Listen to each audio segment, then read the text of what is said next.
Hello, fellow rebel capitalists. I hope you are well. Like I said, get moved into the new office so we can stand up and fight for freedom.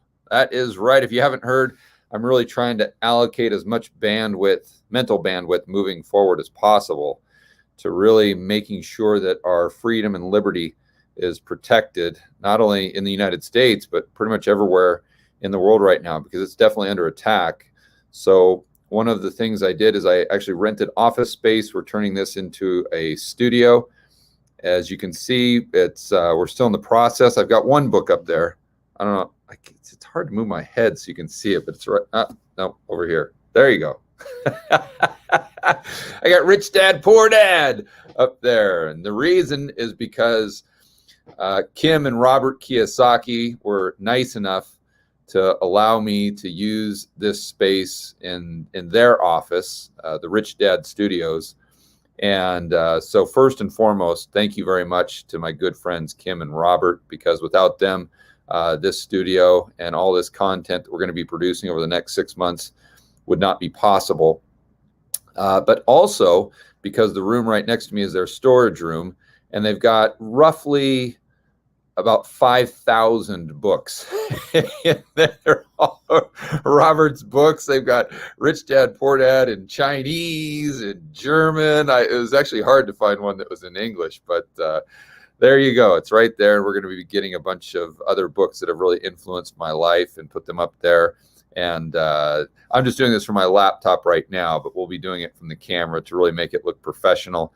I'm trying to kind of use Dave Rubin, the way he does things, as kind of a model, because I think that gives a great image for the viewer. But anyway, let's get on to the video, and let me do a screen share.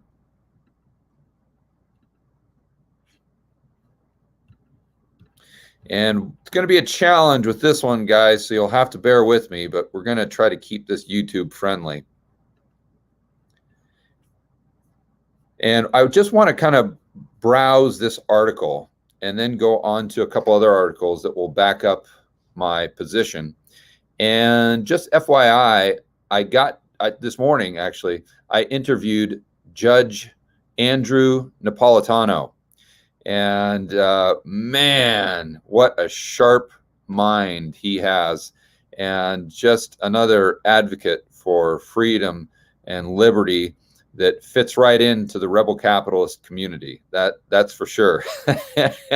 But he and I really got into the weeds on the legality, or lack thereof, of what's happening right now in the constitutional law.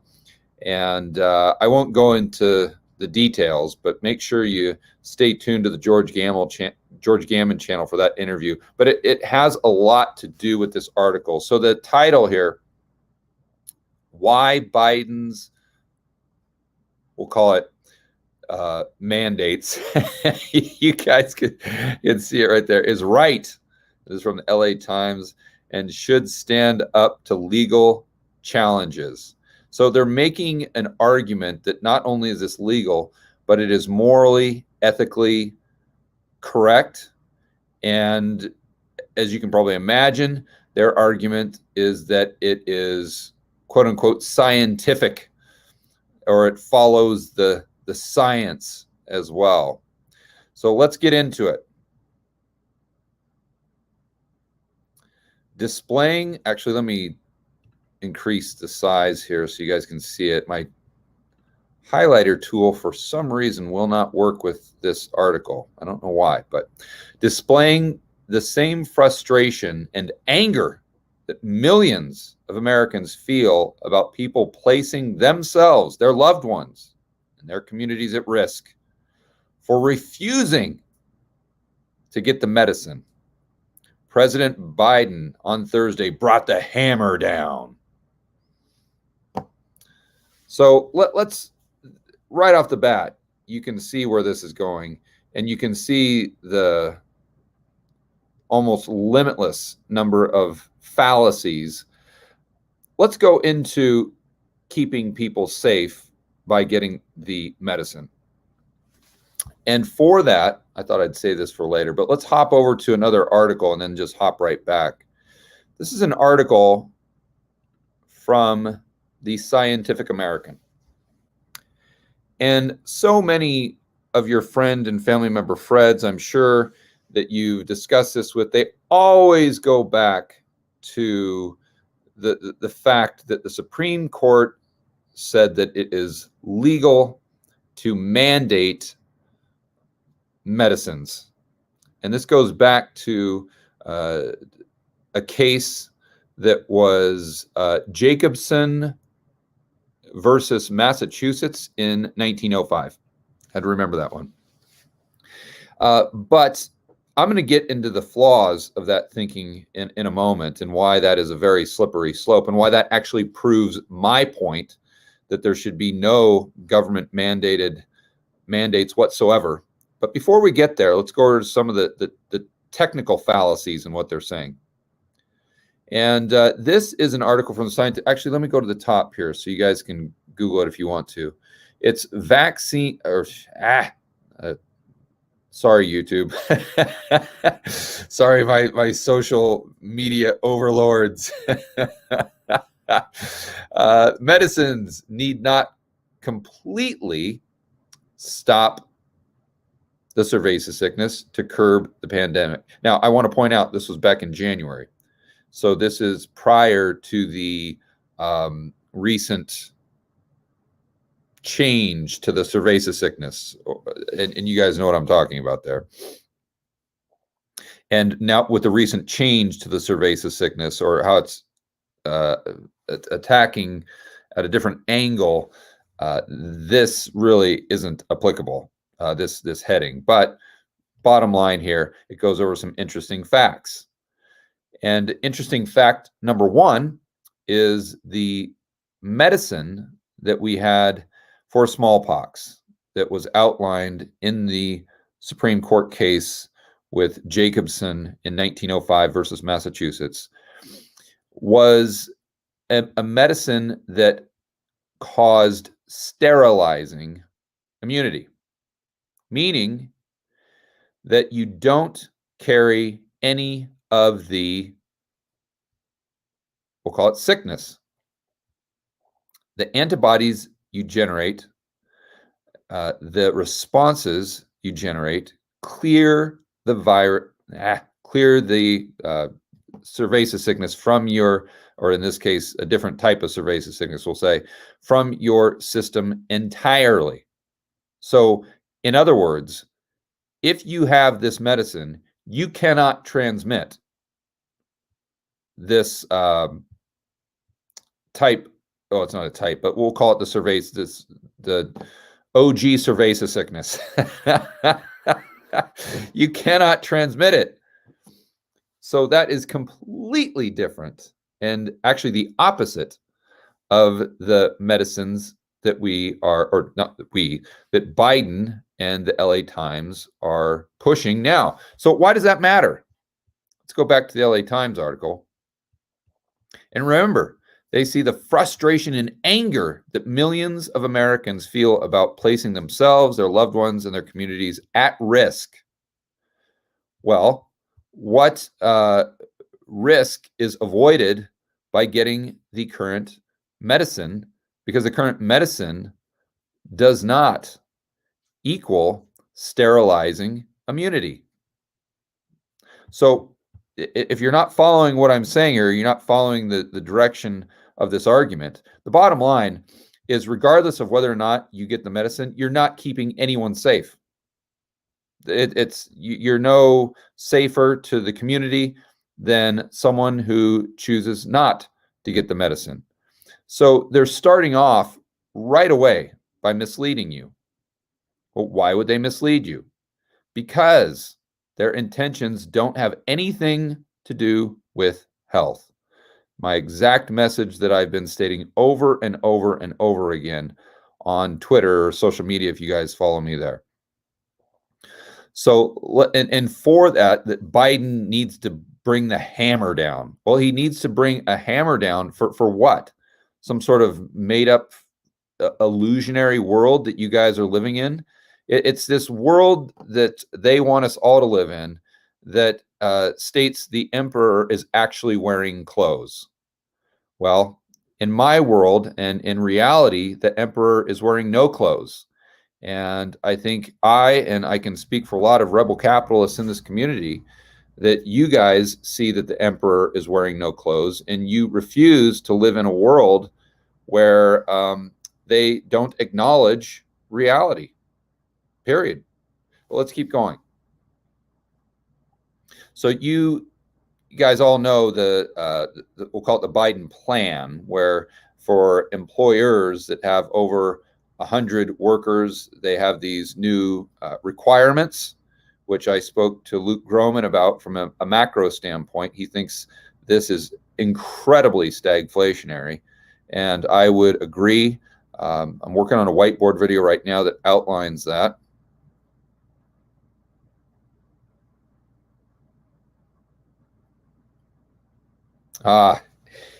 Yeah, here's the quote. It's not about your freedom or personal choice. It's about protecting yourself and those around you. And if you guys have been following me on Twitter, or I've been saying it on this channel as well, the smoking gun that really proves to you that this has nothing to do with health or protecting people is that they never, ever, ever discuss people who have natural immunity from a prior infection. Why is that important? Because any benefit that they want to argue for getting the medicine would also be a benefit that you would have for having natural immunity. Possibly you have even more benefits. And I think it's very curious, to say the least, or suspicious might be a better word, that I have been able to find 0 studies that really dive into how well or not well someone who has natural immunity can actually transmit the cerveza sickness. And I'm guessing the reason they're not doing any of those studies is because they don't want to know the answers. Because if it were to come out that the transmission rate for those who have had the cerveza sickness is superior, far superior, to those that have had the medicine, well, that again completely changes their narrative. But if this was truly about health, you would see them at least being intellectually honest about the benefits to natural immunity. And I don't like any of these health passports, but I've got to take my hat off to most of the countries in Europe who are actually acknowledging and exempting people and still allowing them to get the passport to participate in society if they have had a prior infection, which, again, going back to 1905 and the original example we gave, is exactly what they did then with the mandates that were supposedly legal as determined by the Supreme Court. Keep moving on here. And really, guys, whenever you're listening to an argument, whether it's a podcast, whether it's on the news, whether it's on social media, and whenever you're hearing an argument pro or con, and they don't go into the nuance of natural immunity and whatnot, they're just it's most likely propaganda. And it's like an immediate red flag that shows that they really haven't put much thought into it, and or they haven't really done any research or enough research to really have an educated opinion.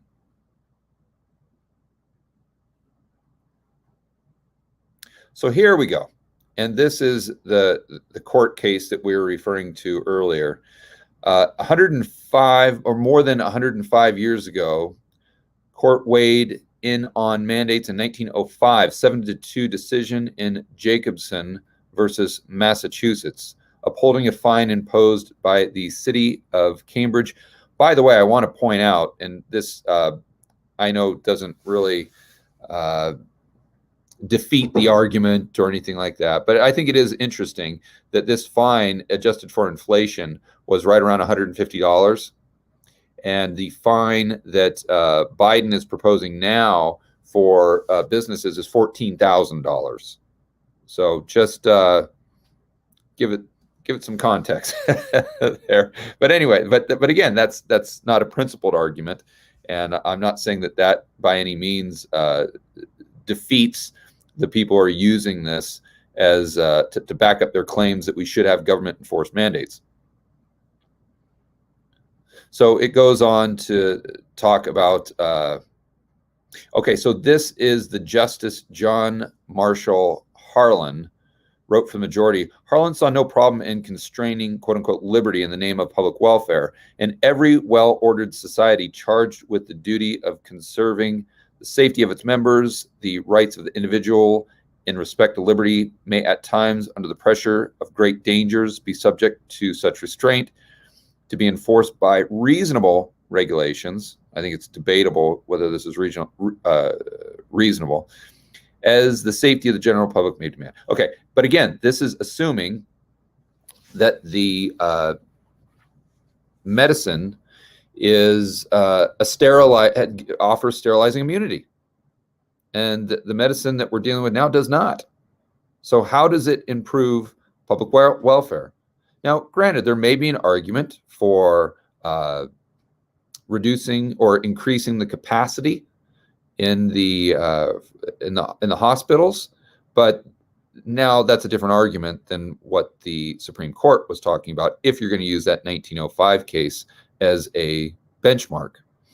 But people who bring this up don't realize that they are actually proving my point, because as you guys know from following me, the reason I'm so opposed to, or one of the main reasons, I should say, there's many, but one of the main reasons I'm so opposed to these medicine mandates issued by the government is because it puts us on a very, very slippery slope, especially after you see what the government was willing to do back in 2020 as far as taking away your rights. They locked you in a cage. They forced you to shut down your business. They wouldn't allow you to walk your dog on the beach. We all know what happened. So this is a government overall, though it may be a different president, still it's the same attitude in government.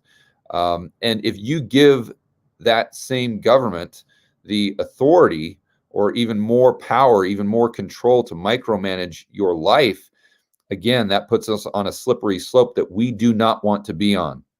And I think the people who don't understand that argument just flat out have not studied history. Let me give you an example.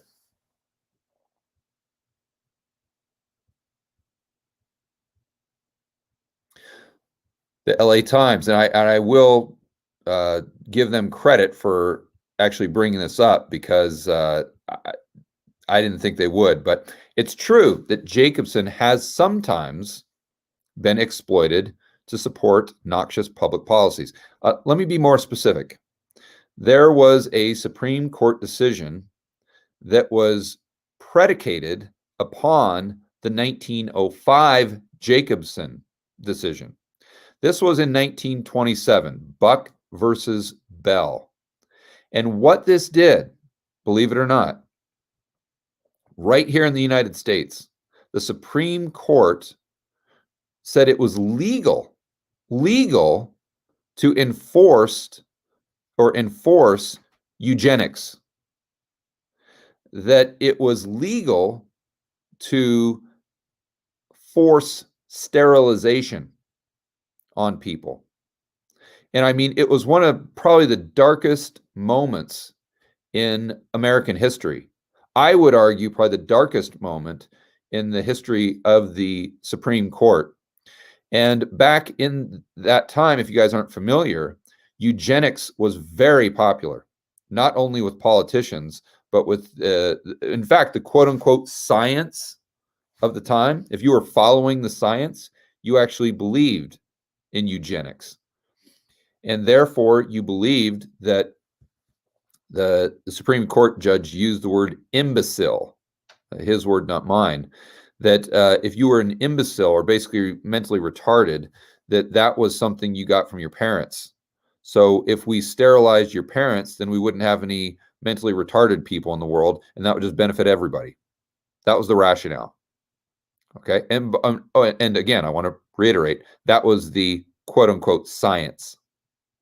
But the way they came to that conclusion and the way they determined that was legal was this judgment, or this case back in 1905 of Jacobson versus Massachusetts.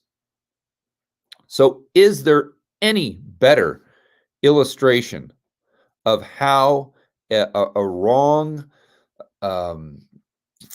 judgment, or a lack of understanding the Constitution can, or any law, or any time that you give the government a little bit of power, how that can put us on a slippery slope.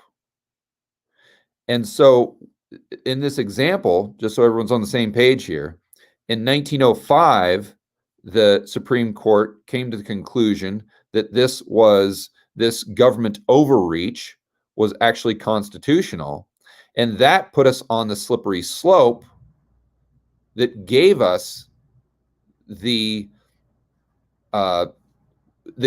what we saw, the atrocities that we saw in 1927 with the Buck versus Bell. So if the Supreme Court would not have granted the government the right to force people to inject a foreign substance into their body in 1905, we most likely never would have had the decision that we saw in 1927 that forced sterilization on American citizens. You see where this can go? And that is one of my main points with being really opposed to these medicine mandates, is it puts us on that slippery slope. And if we look back through not just history, but American history, we see that is a slope we don't want to ever be on.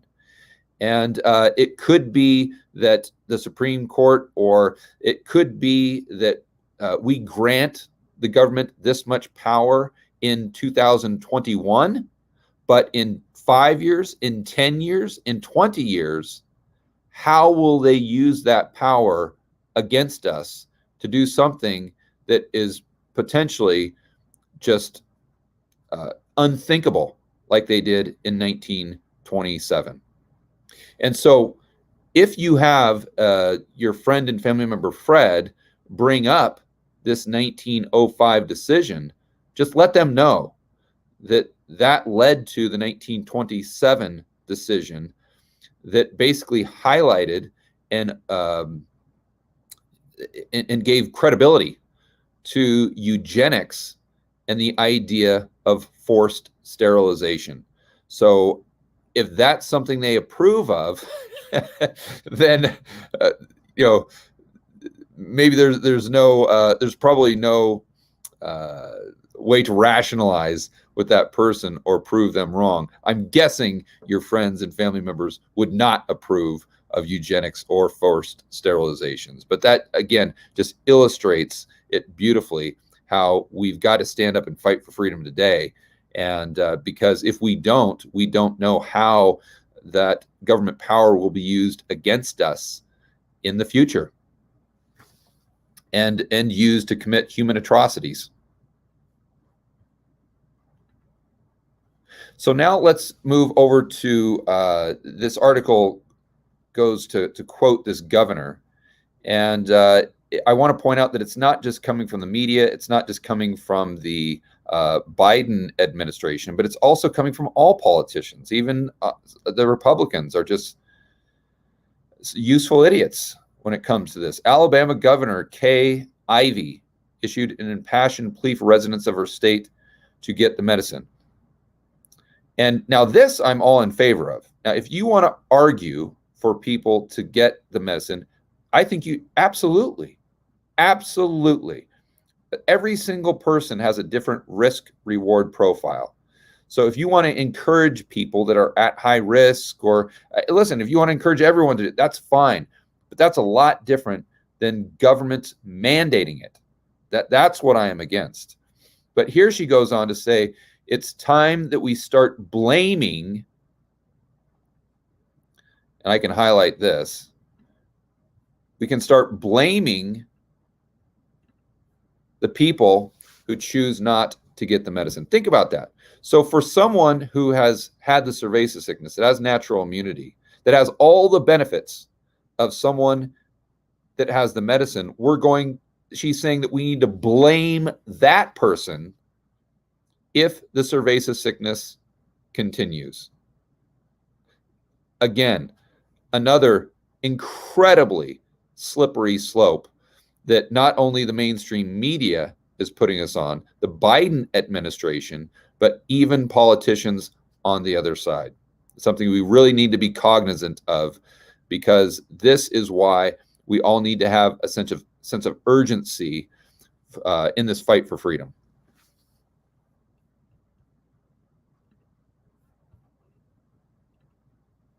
Okay, guys, I'm going to head off to lunch, and hopefully, it's hard to get that book. You guys got the book in the background there. Good. But come back and do another video and keep working on setting this office up in this studio. We're going to try to have the studio ready to rock on Monday, so we can really produce some amazing content that you guys can share with your friends who might be your typical CNN watcher, but they know that something just isn't right. And we can hopefully get them to open their eyes so we can build this community, and we can wake up in the very near future and be confident that our kids and grandkids are going to wake up in a country, in a state, in a city that values their freedom and liberty. All right, let's do some shout outs. We got Jeff McCarthy in the house. We got Doppelganger Lloyd Braun. Now what? M9, Rudy on duty, all-nighter hider in the house. The angriest puppy, Ralph Martinez. Becky B, FNS. Bold Dag, El Chomio, Malaysia. Why can I not say that? Malaysia, Numismatic. All right, guys, enjoy the rest of your afternoon. We'll see you on the next video.